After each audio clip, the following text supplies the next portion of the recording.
Gilets jaunes, suite, pensée samedi et au-delà. D'abord, pour répondre, il faut différencier Paris, les grandes villes, avec campus étudiants et banlieues, et les campagnes. D'abord les campagnes, soit la France profonde, qui prend tout son sens aujourd'hui, la seule à avoir gardé un peu de profondeur, malgré toutes les manipulations et les destructions opérées depuis des années par le pouvoir profond. Voici venu le temps de la France profonde face au pouvoir profond. Dans les campagnes, lieu d'origine de la révolte sociale des Gilets jaunes, la lutte unitaire avec fraternisation des forces de contestation et de sécurité devrait continuer à s'amplifier et à bien se passer. Dans les grandes villes étudiantes entourées de banlieues, c'est une autre histoire. Quant à Paris, c'est le lieu de tous les dangers.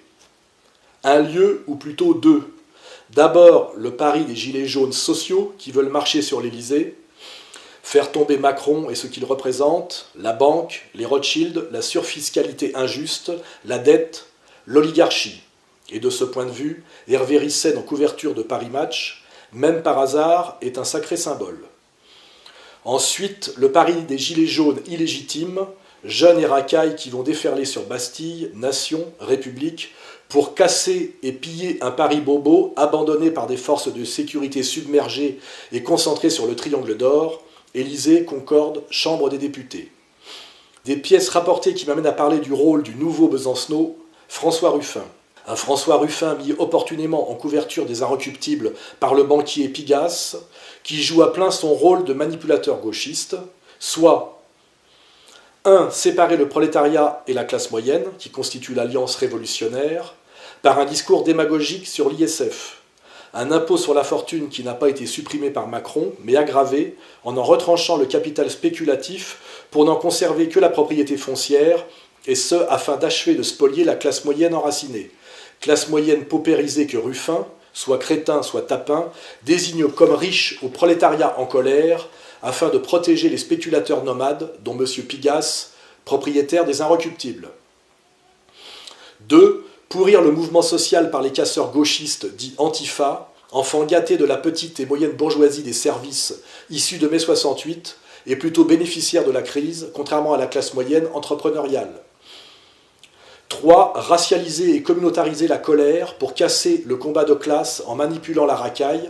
Mais on a affaire à un deuxième divorce au sein des classes populaires, entre les classes populaires des campagnes, en gros les ouvriers blancs, employés blancs qui se trouvent dans les campagnes, et les classes populaires des quartiers. Racaille des cités sous contrôle intégral de la gauche antisociale, dite antiraciste, depuis les années Mitterrand, et dont les réseaux Soros ont récemment pris le contrôle et le relais. Tous ces gilets jaunes fascistes et fachos et qui ont, depuis quelques semaines et depuis quelques jours, ont eu des propos racistes. Donc on va reprendre le terrain aussi. Et... Madame, je ne sais pas ce que j'ai dit, j'ai parlé des gilets jaunes. J'ai les gilets jaunes fachos. François Ruffin, pro-racaille islamo-gauchiste jouant le même rôle à gauche qu'Éric Zemmour, anti-racaille national-sioniste à droite, pour racialiser et communautariser le combat social et patriote, toujours dans l'intérêt du même pouvoir profond, à la fois immigrationniste en bas et cosmopolite en haut.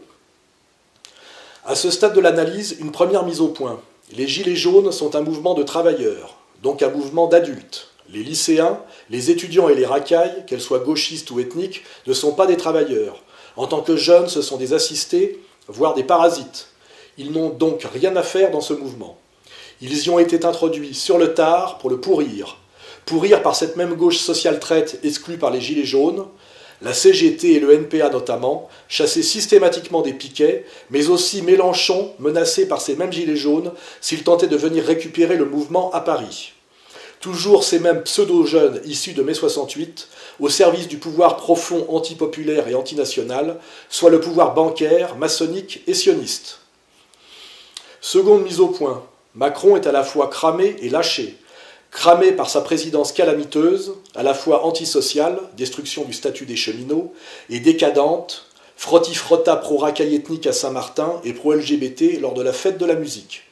Cramé et lâché par ceux-là même qui l'ont mis en place, le pouvoir profond mondialiste et bancaire, représenté en France par Attali, et dont il est maintenant le fusible. Venons-en maintenant au scénario possible en fonction de samedi. Une fois de plus, le destin de la France se joue à Paris, à la Bastille et à la Concorde.